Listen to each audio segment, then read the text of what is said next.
Buenos días. Vamos a dar inicio al tema del día de hoy, que es el complemento de la clase de prevención primaria en diabetes. No sé si tengan alguna pregunta de lo que revisaron en el video.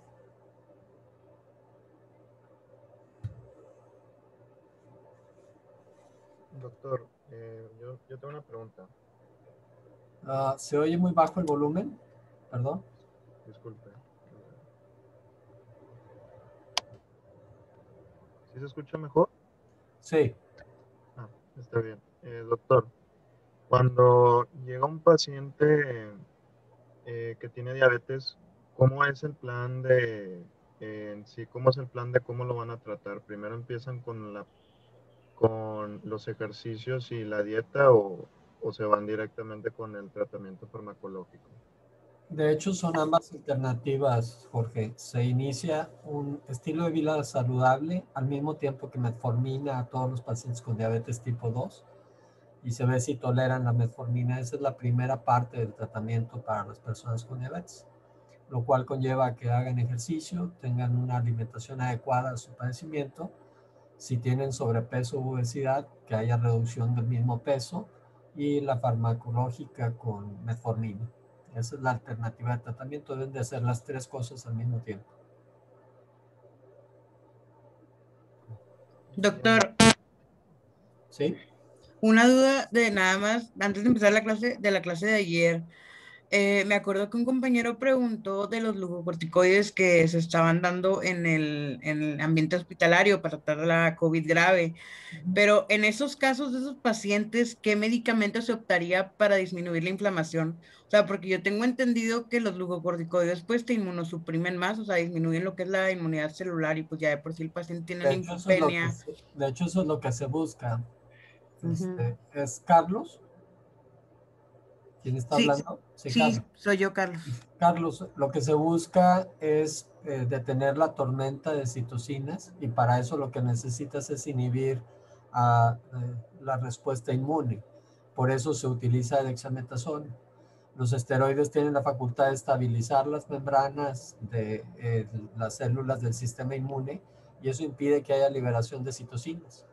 Por eso se utilizan para disminuir la inflamación en estos pacientes que tienen COVID grave o severo, que son los que tienen hipoxia y entonces lo que tú necesitas es disminuir la inflamación. Y el mejor antiinflamatorio que hay son los esteroides. Existen antiinflamatorios no esteroideos, pero su poder de reducir la inflamación es muy limitado. Por eso estos pacientes que tienen COVID severo es a los que está indicado darles dexametasona, que es el principal esteroide que se les da, o metilprednisolona, pero eso se utiliza solo en el caso de que haya hipoxia. Ya quedó, doctor. O sea, Muchas gracias. ¿alguna otra pregunta o comentario sobre los videos del tema de hoy?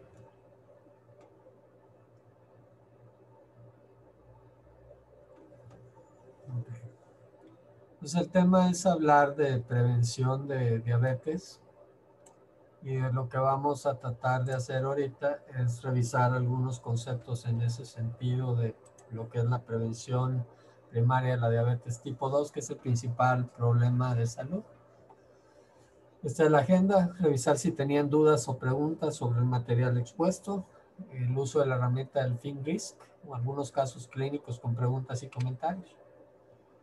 Pues como ya no hay más dudas sobre el material expuesto o preguntas, nos iremos a ver la evaluación del FinRisk. FinRisk es una herramienta para escrutinio de riesgo de padecer diabetes. Fue desarrollada por Jaakko Tomileto en Finlandia para el programa de prevención primaria de diabetes tipo 2 de ese país.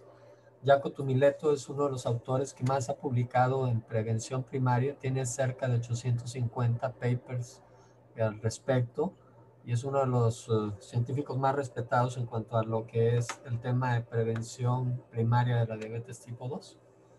Él desarrolló esta encuesta que nos sirve a nosotros para identificar a los pacientes que están en riesgo. Lo que vamos a ver es la traducción de la misma. En la evaluación del riesgo de FinRisk, uno debe de ir contestando las preguntas que tiene y en base a eso sacar un puntaje. Entonces ustedes ahorita deberían de hacer el ejercicio de sacar su puntuación. En el grupo de edad, como son menores de 45, les corresponde 0 puntos. En el índice de masa corporal, cada quien debe calcular cuántos puntos le tocan. Si tiene un peso normal son 0 puntos, si tiene sobrepeso es 1 punto y si tiene obesidad son 3 puntos. Y aquí identificamos en primer lugar que la edad confiere un riesgo aumentado para tener diabetes conforme se va cambiando de década, que el sobrepeso y la obesidad confieren un riesgo diferente para el desarrollo de diabetes. Y no solo es la medida del índice de masa corporal, que es una medida antropométrica para estudios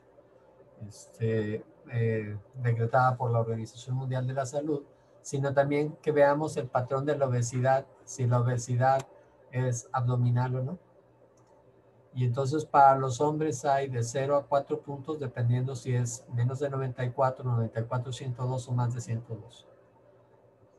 Estas cifras son para la población caucásica y que le saca 10 centímetros de estatura a la población mexicana.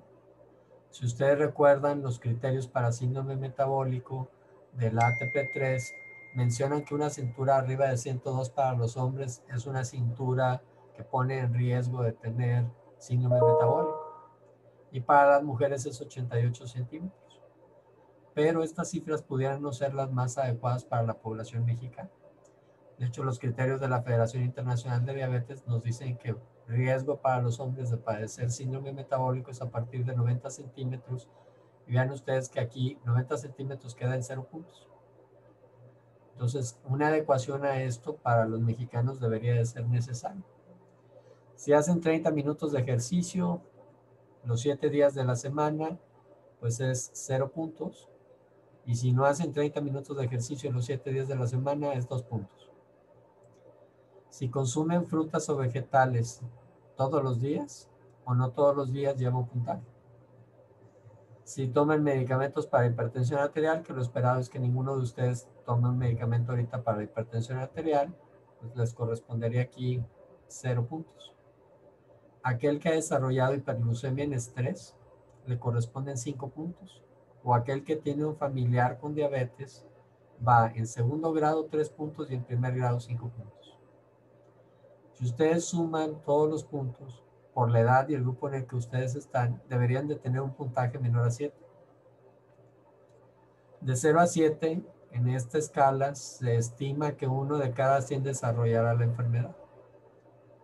De 7 a 11, el riesgo es un poco elevado, 1 de cada 25. De 12 a 14, 1 de cada 6. De 15 a 20, 1 de cada 3. Y más de 20, 1 de cada 2.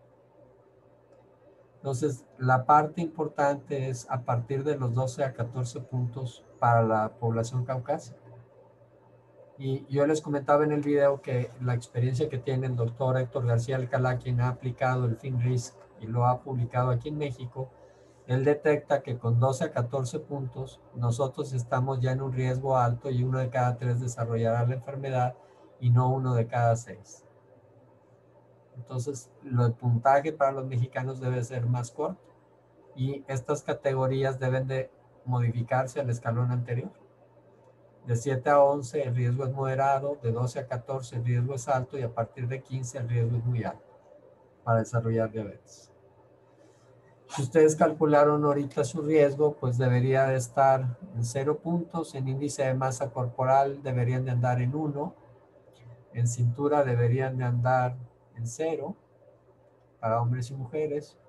En 30 minutos de ejercicio deberían tener 2 puntos porque no todo el mundo hace 30 minutos de ejercicio los 7 días de la semana y no toda la gente consume frutas y vegetales los 7 días de la semana. Entonces ahí serían 2 y 1, 3 y 1 punto por la edad, serían 4. Y si alguno de ustedes ha tenido un familiar, serían 7 puntos. En segundo grado. Y si es en primer grado, pues ya empiezan ustedes en la escala a estar entre 7 y 11 con un riesgo un poco elevado. De esa manera es como deben de hacerlo. Un ejercicio que yo les propongo es que ustedes hagan esta escala para todos sus familiares y que lleven un récord de cuál es la puntuación. Y no solo los familiares directos, sino sus familiares en segundo grado. Los tíos por ambas ramas familiares deben de ser investigados para saber cuál es el riesgo que tienen de padecer diabetes.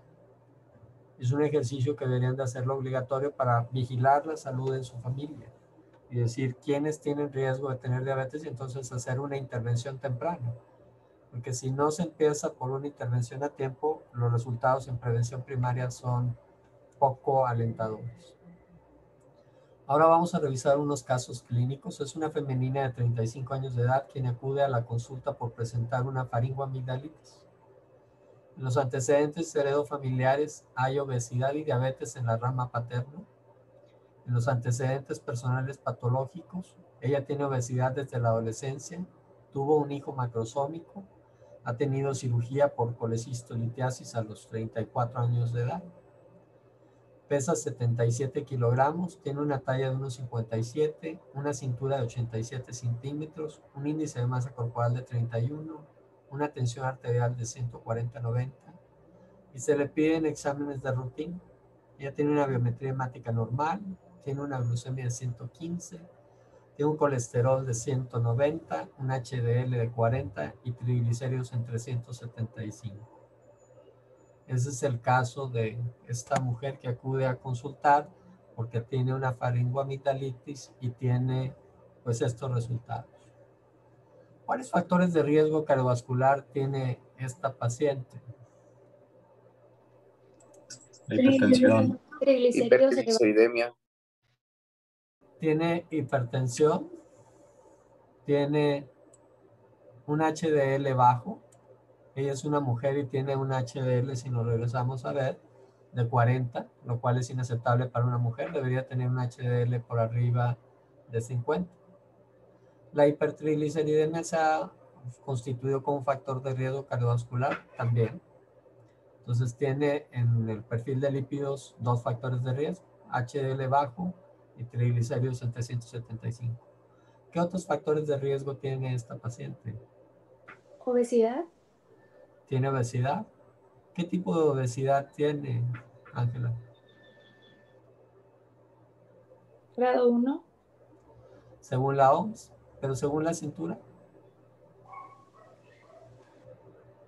central, ¿Tiene obesidad central? ¿Tiene obesidad de tipo central?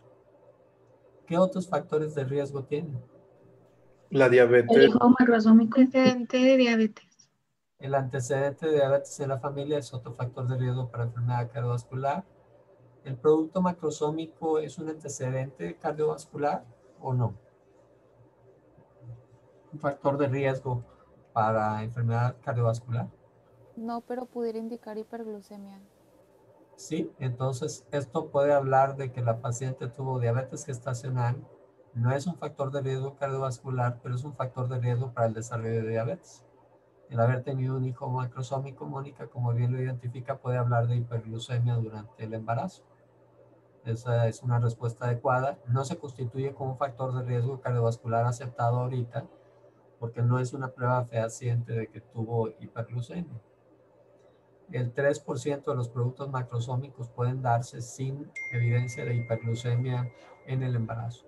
Entonces sabemos nosotros que habrá esta circunstancia de desarrollo de macrosomía en ausencia de hiperglucemia, pero es muy bajo ese porcentaje. Entonces, estos factores de riesgo cardiovascular, ¿cuáles son los modificables y cuáles son los no modificables que tiene la paciente? La obesidad la puede modificar. La obesidad es modificable, El colesterol también. la dilipidemia es hipertrigliceridemia, modificable, Hipertensión. todo no menos los antecedentes. menos los antecedentes familiares, esos ya no los puede modificar. La presencia de obesidad y de diabetes en la familia, en la rama paterna, son factores de riesgo no modificables. Los factores de riesgo no modificables son el género, los antecedentes heredofamiliares, la edad, porque esos no los va a poder modificar. Doctor, Sí, por Vanessa. ejemplo, en el caso de esta paciente que pues tiene hipertensión, bueno, en general es una pregunta ya así también a grandes rasgos. Lo podríamos considerar modificable porque ahí de alguna manera puede existir una regresión de la hipertensión de tal modo que el paciente o la paciente ya no sea considerado como hipertenso. Claro, porque la paciente tiene obesidad de tipo abdominal y si usted mejora la obesidad abdominal a través de hacerla que baje de peso, eso puede hacer una regresión de la hipertensión. Ok, Está bien demostrado también que puede haber una regresión de la dislipidemia y que puede haber una regresión o una remisión de los datos de hiperglucemia. ok, y por ejemplo, Por eso son únicamente, factores de riesgos modificables, porque usted puede hacer una intervención que lo modifique. Y si no la baja de peso y le da un medicamento antihipertensivo y está normotensa, se disminuye el riesgo cardiovascular, porque a final de cuentas la pone normotensa a través de un tratamiento farmacológico. y ya no quedaría, o sea, bueno, quedaría nada más como en el récord, o sea, quedaría de que llegó a ser hipertensa, pero Así que es. ahorita ya no es. Pero estando en ¿Sí? control se disminuye el riesgo. Ok, gracias. Entonces aquí identificamos los factores de riesgo que tiene. ¿Qué otra cosa pueden ahorita hacer con esta paciente? ¿Qué diagnósticos pueden establecer? Resistencia a la insulina. Metabólico. Resistencia a la insulina mencionaron ahorita. ¿Cómo diagnosticarías con estos datos resistencia a la insulina? El cumplimiento con los criterios del aumento de la obesidad central, la hipertrigliceridemia y la hipertensión arterial. Con estos datos podríamos decir que tiene otra enfermedad, no tanto resistencia a la insulina. El síndrome metabólico. El síndrome metabólico. Así es. Resistencia a la insulina buscaríamos un marcador clínico que sería la acantosis, que no está descrita en la exploración física, que pudiera ser un marcador de resistencia a la insulina. Puedo inferir que porque tiene obesidad abdominal tiene resistencia a la insulina, pero no la puedo diagnosticar mientras no tenga acantosis o una prueba que lo demuestre. Entonces ahorita comentaron que tiene síndrome metabólico. Con los criterios de la Federación Internacional de Diabetes tiene una cintura mayor a 80, que es el requisito inicial, y luego se necesitan 2 de 3 factores. Ella cumple con tener una glucemia arriba de 100, tener triglicéridos arriba de 150, tener HDL por debajo de 50 y tener una cifra de presión arterial que no le ayuda en este caso a la paciente, está con 140/90. Esta es una paciente que está llegando tarde al diagnóstico de síndrome metabólico. Tiene todos los componentes. Tiene glucosa anormal, presión arterial anormal, lípidos anormales y tiene una cintura por arriba de lo recomendable para una mujer, que sería 80 en el caso de las mexicanas. Entonces se puede diagnosticar síndrome metabólico, se puede diagnosticar, como comentaron bien en un principio, obesidad de tipo abdominal, cumple los 2 criterios, por índice de masa corporal y por cintura.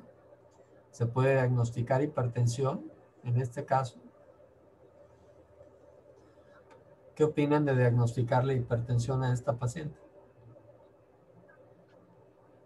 Habría que repetir la prueba, ¿no? Habría que repetir las tomas. ¿Estás en lo correcto, Isaías? No podemos diagnosticar hipertensión con una sola toma. Existe la hipertensión de cuello blanco. El que el paciente llegue a un consultorio a ver a un doctor puede hacer que se eleve la presión arterial. Y por eso para el diagnóstico de hipertensión arterial se requiere de varias cifras de tensión arterial anormales y no una sola. Entonces es importante que les quede el concepto de que para el diagnóstico de hipertensión arterial necesitamos más de una sola toma y eliminar el factor de miedo en la consulta. Entonces, como ven, esta es una paciente que llega por un motivo de consulta, pero ustedes están encontrando la predisposición a otras enfermedades en esta paciente que va a consultarlos por una faringoamigdalitis. Y ese es un concepto que debe prevalecer. Uno debe de atender integralmente al paciente. Y claro que hay que verle la faringoamigdalitis, pero hay que ver su estado de salud en general. Y teniendo obesidad, pues se requería tener una glucemia, tener un perfil de lípidos para su evaluación, y eso nos permite entonces catalogar mejor el estado de salud. Entonces, ¿qué exámenes de laboratorio le solicitarían a esta paciente para complementar los diagnósticos o en su caso iniciar tratamiento para esta paciente? Una curva de tolerancia a la glucosa. Glucosa plasmática. Ok. Es Repetir la correcto. glucosa plasmática. ¿Por qué la diferencia entre repetir una glucosa plasmática y una curva de tolerancia a la glucosa? ¿Cuál de las dos sería la mejor alternativa? La plasmática en ayunas. Porque fue la primera que, o sea, que ya le había salido en parámetros altera 2. Aquí es importante distinguir si lo estamos viendo desde el punto de vista de los criterios diagnósticos para diabetes o si lo que vamos a manejar es una cifra de prediabetes. A ver, Maximiliano, tú que contestaste ahorita. Tienes razón. ¿Qué Porque piensas de la cifra de 115? es prediabetes, entonces se supone que ese no se debe de repetir. Así es, entonces si tuviera 126 para arriba, estaría de acuerdo en que lo adecuado sería pedirle una glucosa en ayuno, pues para diagnosticarla como diabetes. Pero en este caso lo que tenemos aquí es una cifra de intolerante de ayuno a los carbohidratos. En este caso sí habría que hacerle una curva de tolerancia porque nos permite clasificar mejor a la paciente. ¿Qué pasa, Maximiliano, si en la curva de tolerancia le encuentro que tiene 200 a las 2 horas o 210? Pues esa ya es una cifra de diabetes. Y tendría que volverle a repetir la curva para confirmar. Tendría que hacerle 2 curvas. Y si vuelve a salir con arriba de 200, esa paciente se clasifica como diabética a pesar de que tenía 115 en ayunas. Por eso es importante revisar de qué contexto es. Si yo estoy viendo un paciente que ya tiene cifras de diabetes, lo adecuado es repetir la glucosa. Si estoy viendo un paciente que tiene datos de intolerancia de ayuno a los carbohidratos, que es entre 100 y 125, pues lo más recomendable es hacerle una curva porque me deja ver la glucosa en ayuno y la glucosa postprandial. Por eso lo que comentaba Marisol en un principio es la respuesta más correcta en esa parte. ¿Okay? Aquí tienen la curva de tolerancia. Le salió en 107, 195 y 157. ¿Cómo catalogarían a esta paciente con esas cifras? Es prediabética. Diabética. Ajá. Tiene intolerancia a los carbohidratos verdadera. Tenemos 3 posibilidades en la interpretación de una prueba de este tipo. Que la paciente tenga el ayuno anormal, pero tenga los siguientes tiempos normales. Podemos tener un paciente que tiene el ayuno normal, pero tiene a las 2 horas anormal. Y podemos tener, como el caso de esta paciente, que tiene el ayuno y el postprandio anormal. Una cifra normal sería que empiece en menos de 100, que no suba arriba de 200 a la hora y que baje por debajo de 140 a las 2 horas. Eso sería lo normal.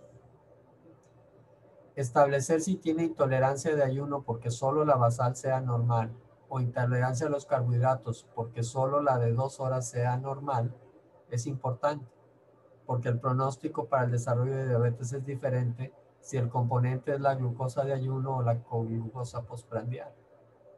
Y la predicción de quiénes van a desarrollar diabetes depende de este estudio. La posibilidad de desarrollar diabetes cuando la de ayuno es la anormal es 25%, cuando la postprandial es anormal es 50% y cuando son ambas es 75%.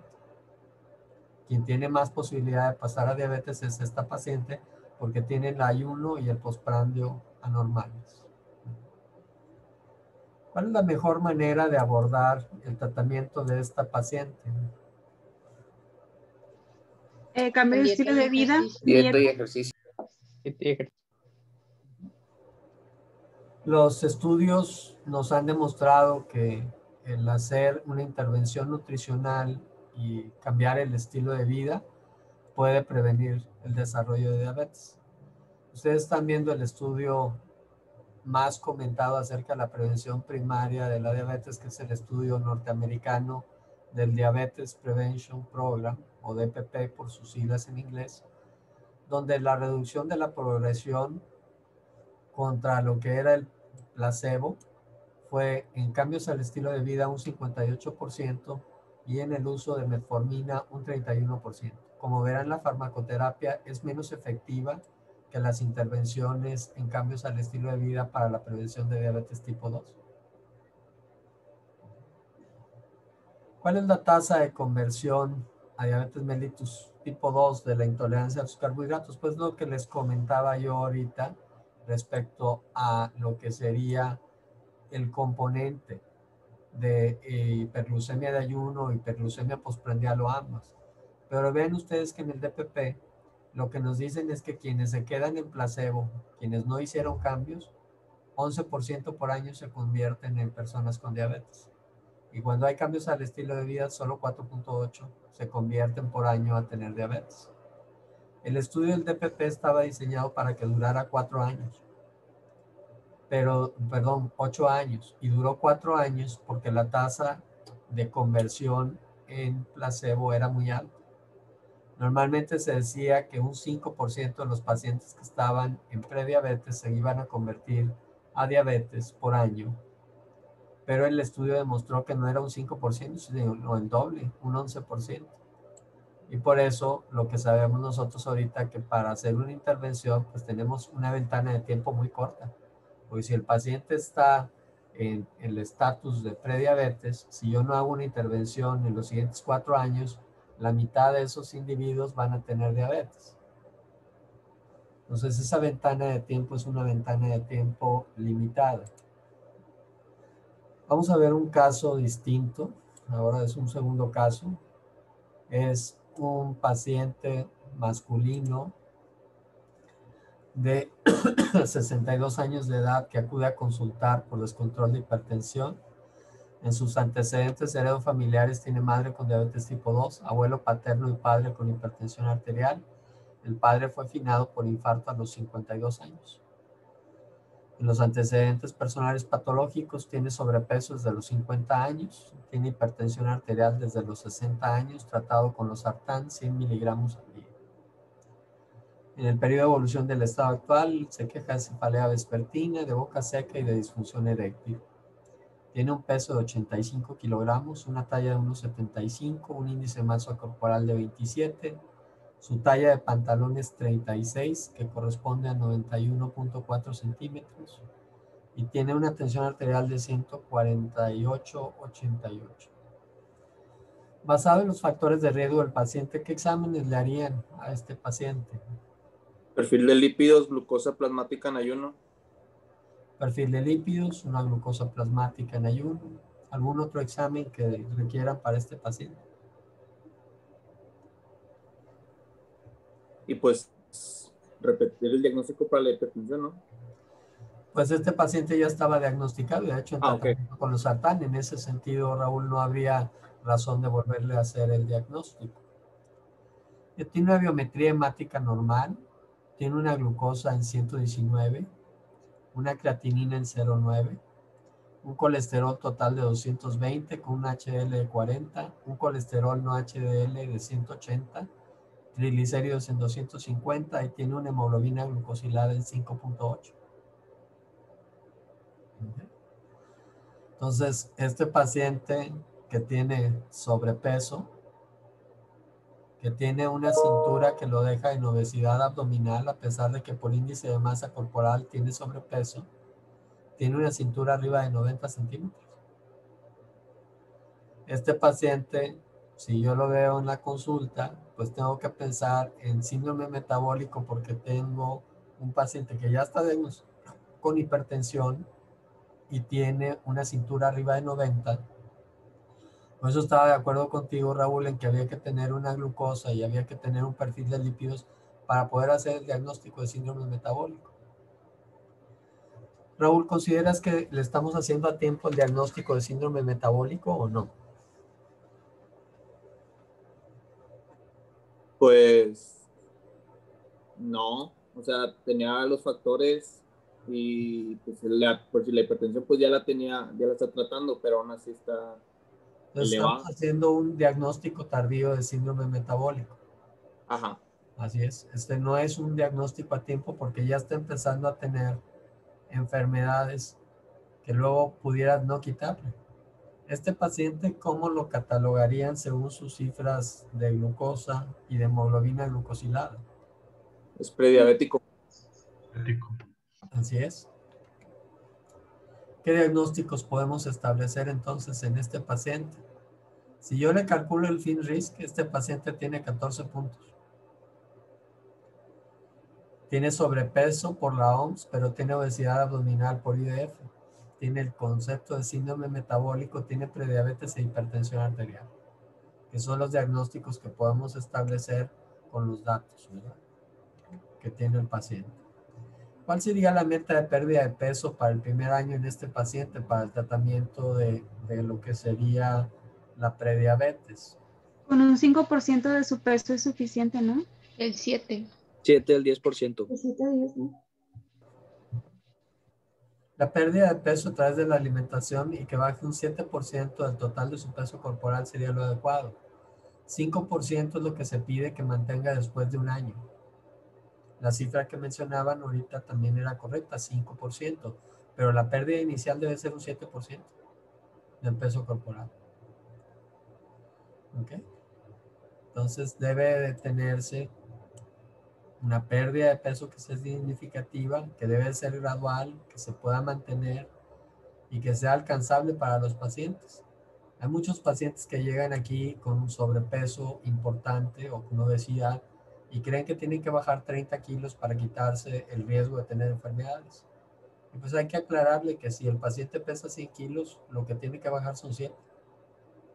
Entonces la pérdida viene siendo en alrededor de entre 4 a 7 kilogramos para los pacientes en lo que hay que bajar para que puedan reducir el riesgo de desarrollar diabetes. ¿Cuál es la meta de ejercicio que le recomendarían al paciente? 150 minutos a la semana. Yo no estoy muy de acuerdo con esta cifra, pero es la cifra que todo el mundo menciona. Porque una de las cosas es que si el paciente come todos los días, pues todos los días hay que quemar calorías. ¿O a poco sábado y domingo no comen? Entonces, la prescripción del ejercicio debe decírsele a los pacientes que es todos los días de la semana, que tienen que tener actividad física. Lo que mencionan las guías y para propósitos del examen, en la pregunta correcta es 150 minutos. Eso ustedes respondieron bien ahorita. Pero lo que deben de hacer cuando ustedes vean pacientes es pedirles que hagan ejercicio todos los días y la conducta que ustedes deben de tener para prevenir enfermedades en ustedes mismos es hacer ejercicio los 7 días de la semana. ¿Qué tipo de ejercicio hay que recomendarle a los pacientes? Aeróbico. Aeróbico. Ok. Aeróbico es la respuesta correcta, es lo que le da mejor beneficio. No solo lo va a ayudar a mantener la pérdida de peso, sino mejora la circulación colateral y puede, en algunos estudios se ha demostrado que puede prevenir la demencia senil y puede prevenir el desarrollo de cánceres a largo plazo. Doctor, me acuerdo que en medicina del deporte vimos que el ejercicio para que fuera significativo tenía que ser de intensidad elevada. ¿Esto también aplica con estos pacientes? O sea, como que... El fin es diferente. Si el fin es quemar calorías, necesitas llegar entre el 75 y el 85% de la frecuencia cardíaca máxima. ¿Cómo se saca la frecuencia cardíaca máxima, Isaías? Se les ponía a hacer ejercicio... y luego se les sumaba un valor. ¿No era 220 menos la edad? Es 220 menos la edad y eso te da la frecuencia cardíaca máxima. Y eso lo multiplicas por 0.75 y te da el 75%. Tiene razón, Antonio, en el cálculo para la frecuencia cardíaca máxima es una fórmula 220 menos la edad y eso se multiplica por 0.75 y por 0.85. Esa multiplicación te va a dar el rango de frecuencia cardíaca en el cual el individuo quema calorías. Si se va más arriba del 85%, el músculo entra en un ciclo anaeróbico y ese ciclo anaeróbico no produce quema de calorías.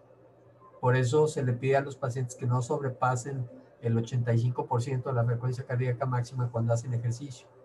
Ese es el objetivo para reducir de peso. El objetivo para mejorar el condicionamiento físico no requiere que llegues a esa frecuencia cardíaca.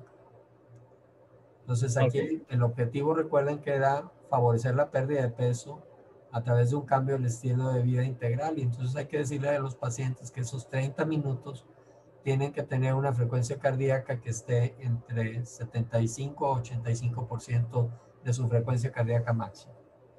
Muchas gracias. Si ven ustedes en los resultados del DPP, 50% obtuvo la meta de una disminución del 7% y 50% logró una disminución del 5%, lo que representa 4.5 kilogramos en este estudio, porque los pacientes tenían casi 100 kilos de peso en promedio.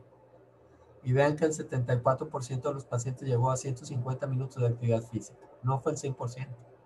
Y eso que en este estudio les pagaron el gimnasio, les tenían camioneta para llevarlos al gimnasio, les tenían camioneta para llevarlos a la consulta con la nutrióloga para el seguimiento del peso. Entonces, uno tiene que pedirle a los pacientes que se apeguen lo más posible, porque sabemos que aún en las mejores manos de tener en disponibilidad todos los accesos para tener nutriólogo y tener lugar donde hacer ejercicio, que era gratuito y que tenían hasta quien los llevara, aún así no fue el 100% el que llegó a los 150 minutos de actividad física de los 5 días a la semana. Tomando en cuenta el estudio de Akin, ¿cuál sería la disminución del riesgo de desarrollar diabetes haciendo ejercicio para este paciente? 46%. Ese es el dato, un 46%. En el estudio de Akin se demostró que hacer ejercicio era mejor para la población china que hacer dieta o dieta y ejercicio. ¿Cuál es la crítica para este estudio? Que fue también uno de los primeros. Este estudio apareció antes del estudio de EPP. La crítica es que en China lo que hicieron es dar un tipo de tratamiento a cada clínica. Y en un hospital solo se les dio dieta, en un hospital solo se les dio ejercicio y en un hospital se les dio dieta y ejercicio. Entonces no hubo una buena selección de los pacientes, no es una selección aleatorizada, sino era una selección forzada. Y entonces pues dependía mucho de la gente que estaba llevando a cabo el programa, el cómo estimulabas a los pacientes a que lograran las metas. Y por eso se hace la crítica, porque vean ustedes aquí que dieta y ejercicio tienen menos efectividad que ejercicio por sí solo. Y lo que demostró el DPP pues era que dieta y ejercicio era lo que prevenía en un 58% de la aparición de casos nuevos. ¿Cuáles son los factores de riesgo para el desarrollo de diabetes en este paciente y en general? ¿Cuáles son los factores de riesgo que conocen para el desarrollo de diabetes? El antecedente, ser latino. El antecedente familiar, ese es uno. ¿Qué otro? Sobrepeso, obesidad. Ajá. Sobrepeso o obesidad es otro. El sedentarismo. Perdón, Marisol.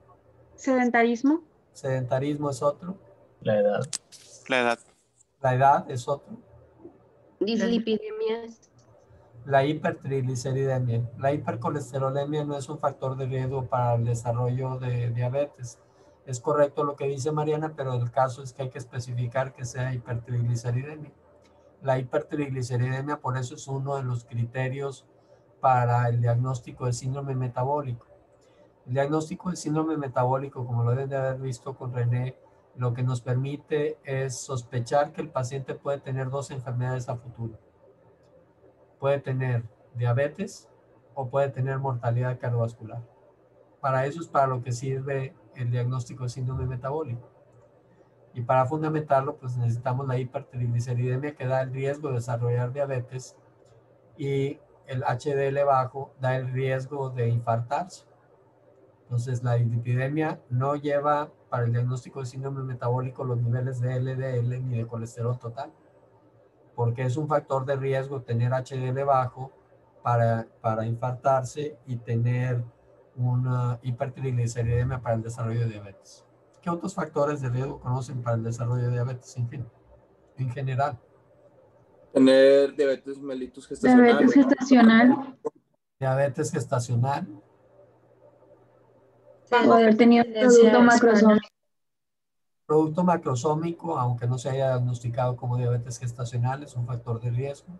La circunferencia abdominal. Tener obesidad de tipo abdominal, ¿es correcto? La hipertensión. La hipertensión es otro factor de riesgo. Bajo peso al nacer. Bajo peso al nacer. ¿Cómo el bajo peso al nacer da riesgo de tener diabetes tipo 2? Por la malnutrición. La evidencia sale de un estudio epidemiológico hecho en el Reino Unido, en donde cerca del año 2000 se vio que había un incremento de casos de diabetes. Esa parte se hizo un estudio retrospectivo para ver qué datos había.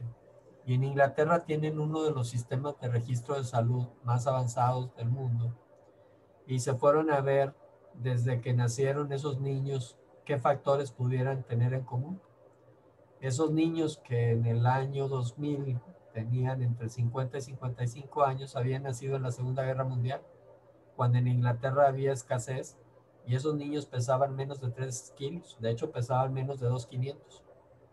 Entonces la malnutrición durante la vida fetal produce que ese individuo tenga un páncreas inmaduro y que cuando se ve expuesto a sobrepeso o obesidad en la edad adulta desarrollan diabetes. Eso es una evidencia epidemiológica la que lleva a ese concepto del bajo peso al nacer como un riesgo de desarrollar diabetes. ¿Qué otros factores nos faltarían mencionar? No sé si ya lo mencionaron, pero enfermedades que puedan afectar al páncreas, por ejemplo, fibrosis quística, o como vimos apenas ayer con COVID, pudiera ser. Así es. COVID entra ahora, el haber tenido infección por COVID, que ese no estaba en las listas. Etnicidad es un factor de riesgo que ustedes no mencionaron, pero se da por hecho. El ser mexicano les confiere riesgo de desarrollar diabetes. El tabaquismo también es un factor. Mujeres con síndrome de ovario poliquístico, que es un dato de resistencia a la insulina, también tienen riesgo de desarrollar diabetes. El cambio de medio ambiente, de rural a urbano o de suburbano, producen también riesgo de diabetes. ¿Cuántos de ustedes son foráneos? ¿Cuántos han cambiado su manera de comer cuando llegaron a vivir a Monterrey y a entrar a la facultad? ¿Okay?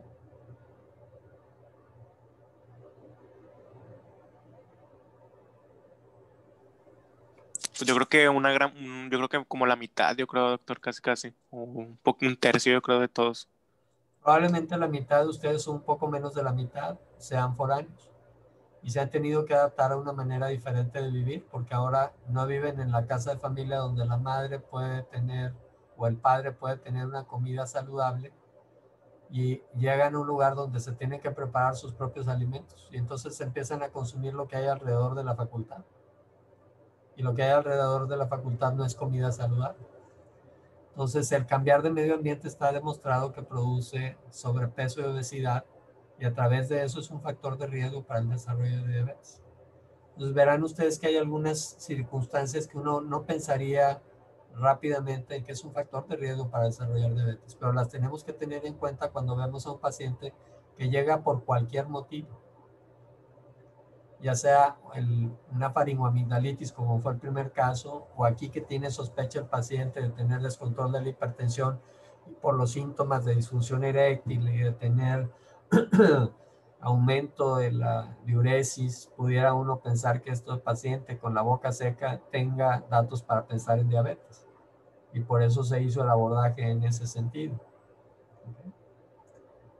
Vamos a ver un tercer caso clínico, a ver si nos alcanza el tiempo. Es un hombre de 27 años, acude a la consulta porque quiere bajar de peso. Los antecedentes son obesidad en ambas ramas de la familia, diabetes en la rama materna, colecistolitiasis en la madre y 2 hermanos.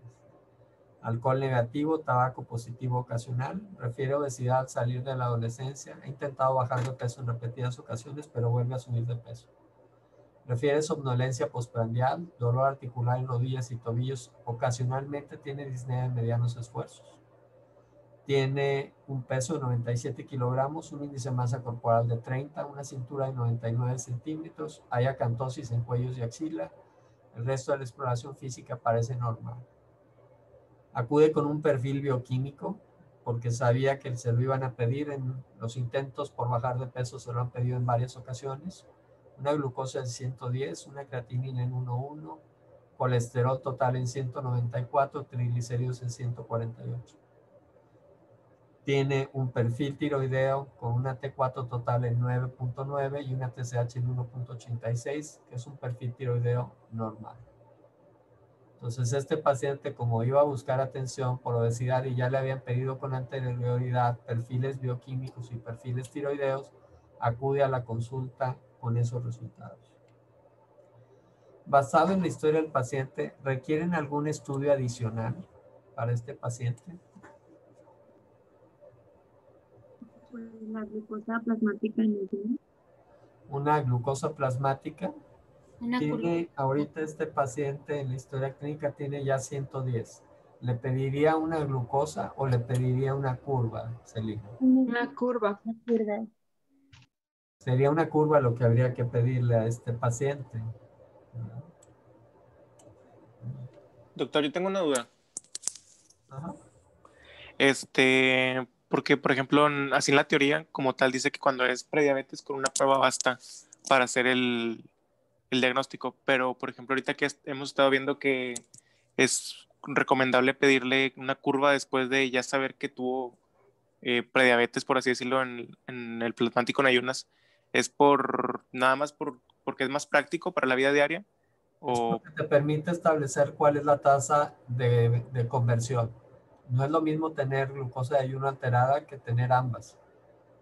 La tasa de conversión es 25% cuando es la glucosa de ayuno, 50% cuando es ambas, ayuno y postprandio, perdón, cuando es postprandio es 50% y cuando es ambas, ayuno y postprandio es 75% de conversión a 5 años. Entonces es muy diferente, por eso necesito conocer las dos cifras, porque eso me permitirá establecer cuál es el riesgo a 5 años de que el paciente termine teniendo diabetes si no hago una intervención. Gracias, doctor. Por eso es la razón de que les recomiendo ahorita y que lo recomendable es que cuando uno ve una glucosa alterada de ayuno, pues haga una prueba de una curva de tolerancia de 2 horas. Este paciente tiene 105 y 189. ¿Cómo lo catalogarían a este paciente? Tiene una intolerancia verdadera a los carbohidratos, tiene ayuno y postprandio anormal. ¿Okay? ¿Qué factores de riesgo tiene para desarrollar diabetes? La obesidad y obesidad central. ¿Tiene obesidad central? El antecedente familiar, el tabaquismo. El antecedente de tabaquismo, el antecedente tiene signos de resistencia a la insulina. Tiene resistencia a la insulina. Este paciente tiene acantosis. Es correcto, Sebastián, mencionar que tiene resistencia a la insulina. Es otro factor de riesgo.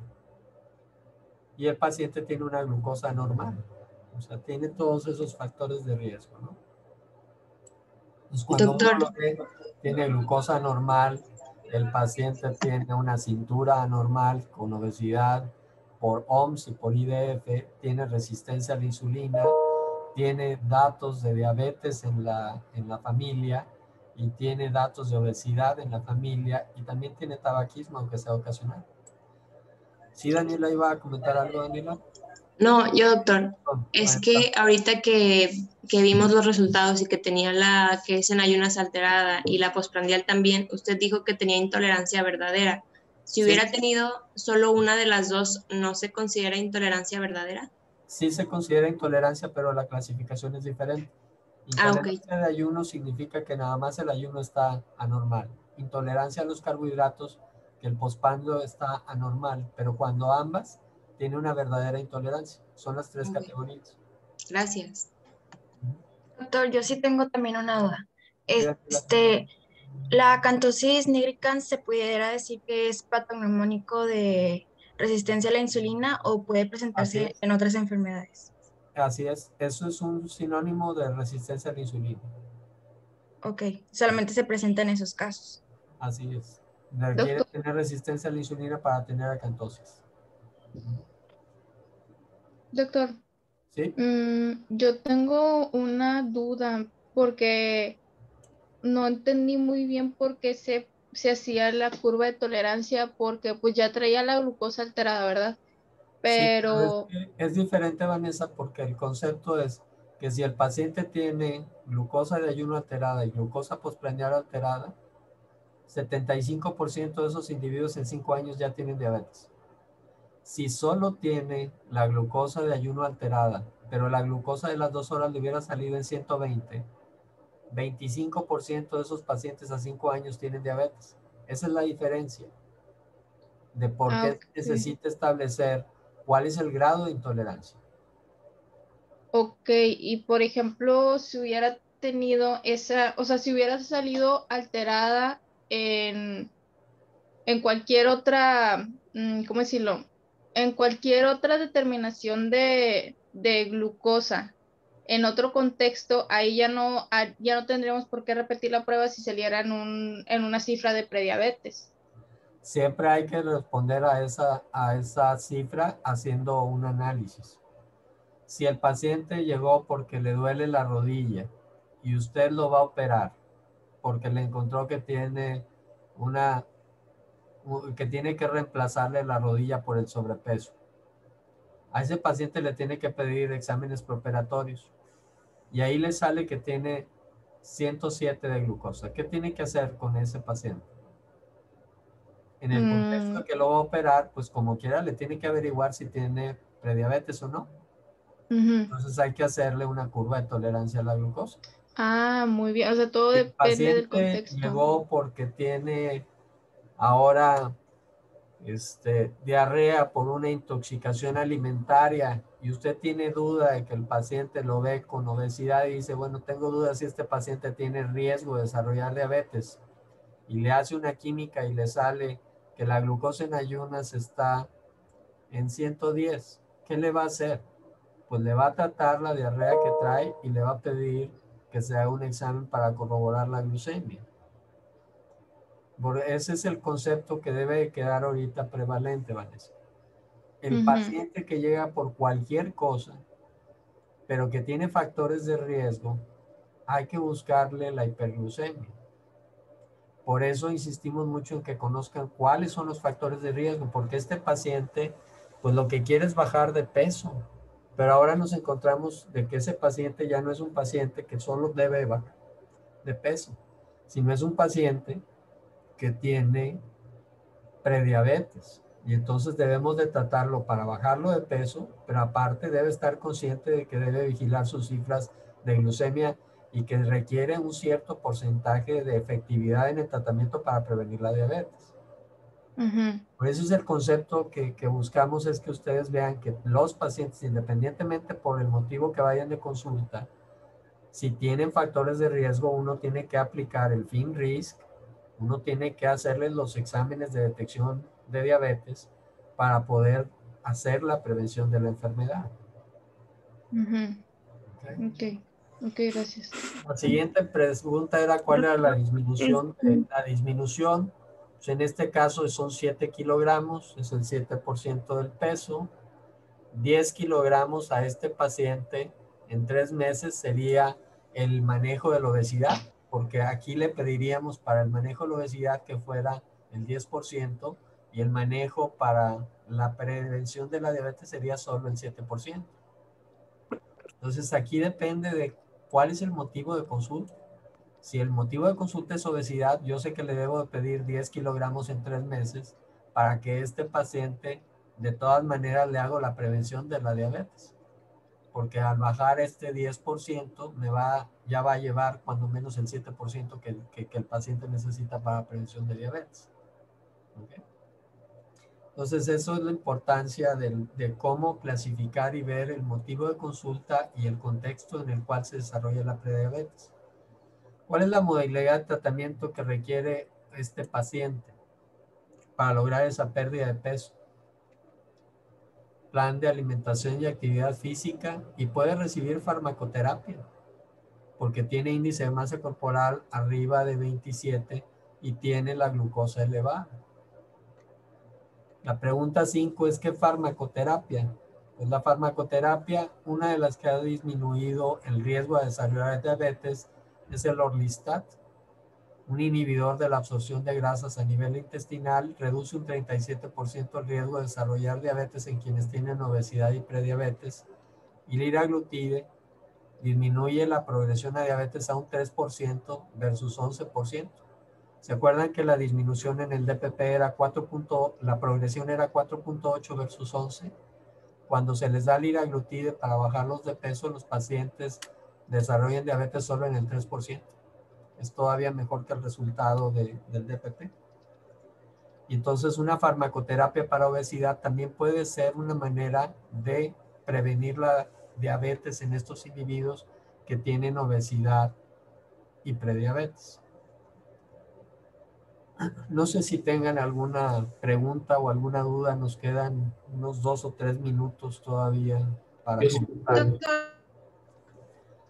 Entonces, Bueno, liraglutide disminuye el riesgo un 3% o lo disminuye a un 3%. No, disminuye la progresión a diabetes a un 3%. Mira, si en el DPP con una progresión del 4%, la prevención era arriba del 50%, aquí la reducción a un 3% te habla de que la reducción del paso a la conversión a diabetes es de más de un 60%, es un 65%.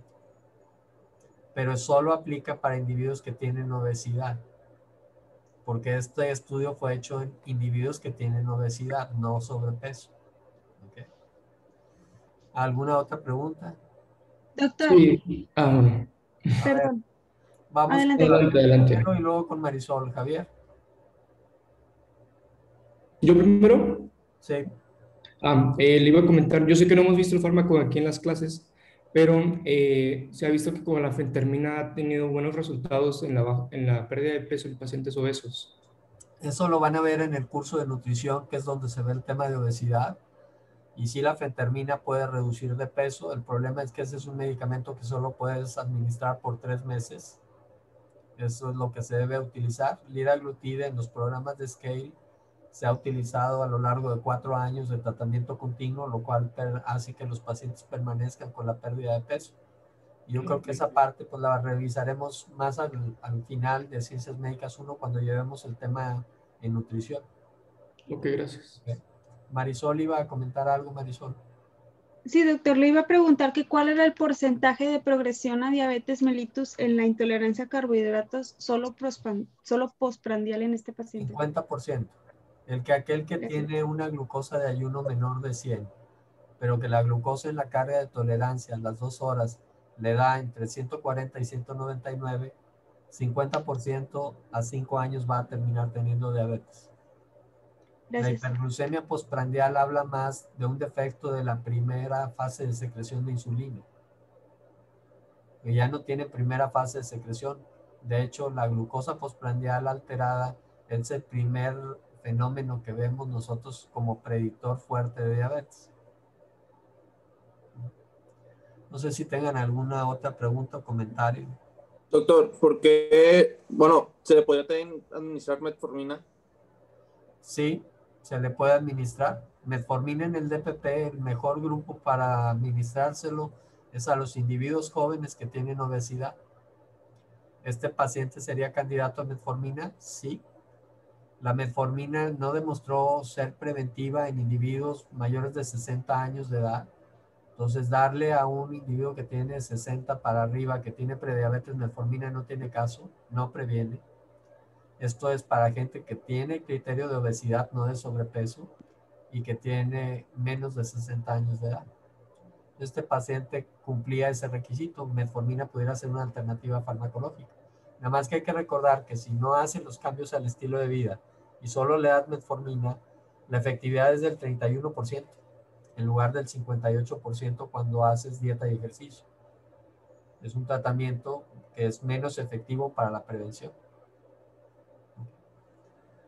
Bueno, jóvenes, estamos sobre el final de la clase. Algunos de los profesores tenemos que dar clase a las 9 de práctica clínica. Va a estar disponible la grabación de esta sesión para el día de mañana. Y si tienen alguna otra duda, la pueden enviar por Moodle o la pueden enviar por Teams para aclararles las dudas. Que tengan una buena mañana. ¿En dónde se van a subir las grabaciones, doctor? Doctor, Las igualmente. grabaciones se están subiendo a través de la plataforma de Moodle. O sea, las grabaciones de las clases que damos nosotros con la discusión clínica se suben a través de la plataforma de Moodle. Ahí es donde las pueden localizar, no en Teams. ¿Okay? Muy bien, gracias. Ok, doctor, muchas Gracias, gracias. doctor. Gracias. Que tenga buen día. Que tenga buen día. Buen día. Doctor, buen día. Gracias, doctor. Buen día. Gracias.